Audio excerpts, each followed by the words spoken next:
Hello everybody and welcome to my YouTube channel. My name is Adobinoli, coming to you live from city of Abuja, Nigeria. I hope you're doing great and hope you're staying safe. I have a new look. Yeah, we'll talk about that in another video, not today's video. So please can you subscribe to my YouTube channel, and also please I want to beg you people watch the ads that play on this video, because that's actually how I make money from this YouTube journey. So please subscribe, share and watch ads. It's very important. So today I want to talk about something that it's common amongst we the youth. It's all about safety. So many things happened last week, so many things happened during the weekend, so I decided to talk about it this Monday morning because it's very important for our safety and for the safety of every other person around us. So I'll be talking about, there are three things I'm going to focus on, and that has to do with hiking, accidents, and okay, let me say two things: hiking and accidents, basically. So last weekend, yesterday, which is Sunday, we came on Twitter and we realized that there was this post that someone was missing, a guy was missing. Apparently he went for hiking on Saturday, and that was the last time anybody saw him or heard about him. Usually Abuja, we have so many hiking groups, so many of them, lots and lots of them. So most times you go for hiking, sometimes you don't even know who they are, you just go because you just saw it on Twitter that there's hiking today, and then you decided to join them. So this guy went missing, nobody knew about him, and the funny thing is, for this particular hiking, they paid a certain amount of money for it, because most hikings they don't really pay, but some, even if they'll pay maybe like 1,000, but I think this one was like 7k for the hiking. And they went for the hiking, and then he went missing, nobody knew his whereabouts. Now they're asking, okay, where is he, all of that. And yesterday evening the sad news came that his body was found, and so many questions have been asked. What really happened? How did he go missing? The hiking group, what's up? Were you not in charge of who registered with you for this whole hiking thing? And that boils down to the day I went hiking. That was my first time of ever going hiking, and I realized that, see, the going hiking is you're on your own, really, unless you have like a clique of friends who you can who you can say, sorry if my voice is really quaz and all of that, sorry about that. So for my going to hiking last year, I did a video about that. I'll drop the video somewhere here so you can go watch it.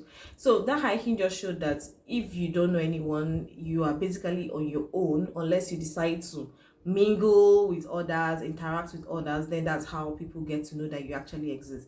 Because at a point in time, there were like 3 hiking groups. We started on our own, but as we kept going in, we now joined like 3 other hiking groups, and nobody knew who was who, unless maybe you had a friend who would say, okay, I came with this person, or I did not come with this person. Because even if one person went missing, nobody knew who that person would be, because you're alone. So that's the whole hiking thing. So this guy is now dead, unfortunately, and it now boils down to all the hiking groups. Like, what do you people really do? Hiking groups, even traveling groups as well.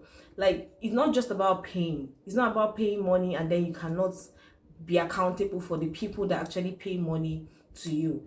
So this guy now is dead. Who are we going to hold responsible? What really happened to him? Did he fall and nobody noticed, or did he go out on his own without informing anybody about it? There's so many questions that really need to be asked. Even if he went somewhere else, or he strayed, there's something called head count. When you're going, you count how many people that were there, or how many people that are going for this hiking, and then when you come out again, you start counting how many people are there, how many people came back with you. But I don't think any of this was done, and it now boils down to accountability in Nigeria. It's a huge problem, and it's actually seeping into we the youth as well. Our leaders are not just accountable, and it's becoming like a norm too for we youths. We are no longer accountable for things kept in our possession, things that we pay for. Nobody is saying anything about it. Now nobody is saying, okay, this is what happened. The hiking group, they've not even said anything, they've not put out any notice. And I feel they need to put out notice, because okay, let's assume it was a mistake, he fell, he slipped and all of that. No one is above mistake. It's better they come and say, okay, this is what happened, so that other hiking groups can learn from it and actually prevent such occurrences from happening again. So it's sad that no one is saying anything. The hiking group are not saying anything. Okay, as at the time I'm making this video, they've not put out any statement as to what really happened. All we just heard is that, oh, his body has been found. Okay, his body has been found where? Was it found at the place of hiking? Because I think they went to a water area. Was he found at the place of hiking, or did he come back from the hiking and then maybe he was kidnapped or something? No one is saying anything, and I feel it's so wrong that no one is saying anything about it. So if you're a hiking leader or whatever, I think we all need to, because now it's no longer about the leaders. Even we ourselves, even if we go for hiking, it's best that you know who, at least you can't know everybody, which is true, but at least know some people around you. And if you're going alone, you don't know anybody, try and interact with people. Try and, okay, oh, in case of anything, this is it, check up on me and all of that, so that we'll actually take care of one another. We need each other in this life. We need each other to take care of each other. Nobody is an island in this life. No matter how everybody say, Abuja have this mentality of on your own, everybody is still on your own. No matter what it is, you always need one person, at least one person, to say, okay, oh, this person is fine or this person is not fine. Then I'm going to go over to accident scenes. I think last week on Saturday, either Saturday or Friday thereabout, there was an accident that had to do with AAUA university students and some students like that, and so many of them lost their lives. And it now boils down to, because I saw videos, and this is not the first time accidents are happening, but what drew my attention to this particular one is the rate at which people, you call them sympathizers, but they are not sympathizers. Accidents happen, and then the next thing you see people is, oh, they're bringing out their cameras to take videos, they are doing all sorts, taking pictures. No one is actually saying, okay, well, first aid, let's know what we can do, how can we help these people out. Most people are just, after they bring out phones, they start taking pictures, they start doing live. Is that what it should really be? Because see, life is all about, it just takes a second for someone to either die or live in such a scenario. And when you go again, you now start crowding the whole place. It's not like you're even going to help those people. You're not going to help them. All you're just going there is to take pictures, take video. Meanwhile, surrounding them again, you're not giving them enough air to breathe. You're not doing anything about that. Some people are even going there to even steal from the victims of these accidents, which I'm wondering, how did we degenerate to this level that someone is in pain or someone is about dying, and then all you can think of is going to steal from the person?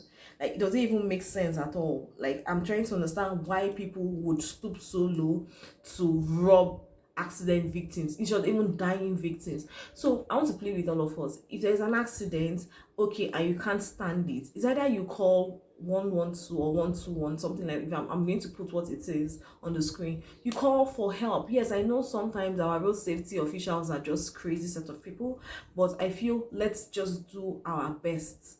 Let's put in the effort and then leave everything to God. Not going to crowd these people, not going to surround them. You're not even giving them enough air to breathe.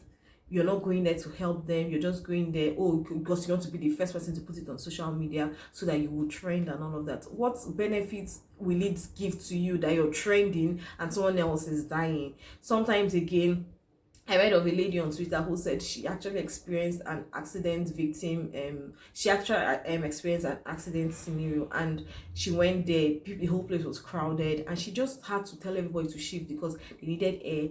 And then she asked for planks, and that was how they broke the vehicle and set the guys free from that accident scene. Only for them to get to the hospital. That is another case. I know hospitals have said, oh, they don't. They've actually told hospitals not to charge money when there's an accident scene, or when an accident victim comes to the hospital. But these people are just saying it, our leaders are just saying it, but they say so many things, but actualizing it is actually a problem. So you go to the hospital with these accident victims and nobody is saying anything. Most times they tell you need police reports. They cannot do anything unless there's police reports. Sometimes again they tell you they cannot do anything again unless you drop a certain amount of money. It's not like people walk around with huge amounts of money expecting to have an accident. It doesn't happen that way. So I don't understand why hospitals will not treat patients when they bring them to them, because that is what you signed for. When you were taking your oath, you signed an oath, or you took an oath that you would protect, not protect, you would save lives. So why are you now, why are you not protecting the lives that you swore an oath to, is what I'm asking. Yes, I know some people will actually say, okay, oh, it's welfare and all of that, but at the same time, there are things, there are procedures to this. You swore an oath to protect, to save life. So save life first before you start talking about money. So this lady, back to what I was saying, this lady said, oh, she went to the hospital, they had to tell the, I think they told her to pay 50,000 naira and all of that, and she was able to raise the amount of money and paid, only for her to now come out. The vehicle they use in conveying these accident victims, the guy now approached her and said, madam, I need money to wash my car from the blood stains. When I read that thing, I just said, human beings have lost it, really, because I don't see any reason why you cannot cover out 1,000 naira or 2,000 naira and go wash your car. These are accident victims. Nobody planned for this. Tomorrow it can even be you. You can just step out there and you're the one that is having the accident. So what will you do if you're the one? Will you expect everybody to just leave you there because, okay, oh, you know that if they come and help you, they'll be asking for 1,000 naira or 2,000 naira? Humanity is all about helping people, helping whoever it is, even if it is not your own, even if it is not your friend or whatever. It's about helping strangers, because it doesn't make sense that you cannot help a stranger because you don't know who the person is and you're seeing that that person is almost dying. It doesn't just make any form of sense. So I'm going to plead with everybody. I don't know, it could be you, it could be me tomorrow that could be involved in an accident. Help everybody, help as much as you can, because it's just all about life. You don't know who you might be helping tomorrow. This person might be helping you, even if the person is not even going to help you tomorrow. But at least for humanity's sake, help people that are having, that had accidents, not going to rob them of their belongings. These people are trying to survive. Imagine you're trying to breathe, you're trying to save life, you're trying to breathe your last air or whatever, and then you're now seeing somebody trying to take your phone from your bag. Like, what impression do you think a dying person will have of you? I don't know whether you get it. So it doesn't just make sense when I see something like this. And then another thing again is, during explosion, during fuel leakage and all of that, see, it's best you stay far off. I watched a video on Thursday there, but I think it was a gas explosion. I'm not sure of the exact location now, but there was a gas explosion, and from that video I saw people, yes, they were a little bit far off from that gas explosion, but this is gas. Gas is one thing that, I don't know, I am so scared of gas, because gas is, you can be like 2 kilometers away and that gas will get to you. That's how bad gas is. So from that video, I cannot play the video here because of YouTube restrictions and all of that. It's actually a gory sight. From that video, we saw people who were a little far off from the gas explosion, and the next thing we just knew was, wow, I think it got to them. It got to them. They were taking videos, they were taking pictures, and that boy said, your safety first. You have to consider yourself first before you start talking about saving every other person. That is why even when you get on a plane, they'll tell you, save yourself first. Make sure you are, in case of anything, make sure you are wearing your life jacket, your seat belts are on before you can start helping someone else. Because you cannot be helping someone else and you yourself, you're not safe. At the end of the day, you might not have the strength to help the person and help yourself. So at the end of the day, you're having 2 casualties. Meanwhile, if you had helped yourself, maybe you could have just been 1 casualty, or maybe you should have even helped you that person, because now you're safe and you can help somebody else. Try and save yourself first, because it doesn't make sense that you're trying to take pictures, you're trying to do videos of a gas explosion, and then at the end of the day, you are now gone with the dead. Meanwhile, you should have just been afar off and watched things. Gas is something you shouldn't play with. I don't know why people are ignorant of this fact. Even fuel, you see the trailer falls down, a trailer that is taking fuel, you see that it falls down or it breaks down, and the next thing you're seeing people are running down there to scoop fuel. Like, how much fuel do you think you can scoop from that vehicle compared to your life? I feel most people do this because they don't value their lives. that's just it. Because I don't see any reason why I would find myself going to scoop fuel. Not like the fuel I'm going to scoop is even going to, let's say, what, 100,000 naira. You cannot scoop up to that amount of fuel. So why would I risk my life for 100,000 naira? So I feel poverty is there, sure, but not knowing your value, not knowing your worth again is another thing that people need to start having. You need to start knowing, okay, this is my value, this is my worth, so there's certain things I cannot and I will never be caught doing. Like, it doesn't make sense. People are going through one issue or the other. There was a time I was traveling, I think around Lokoja or Kene Road, and a vehicle broke down. This vehicle was actually carrying drinks, and we saw villagers stealing from that truck that had an accident. And I'm wondering, why did we, or how did we lose it?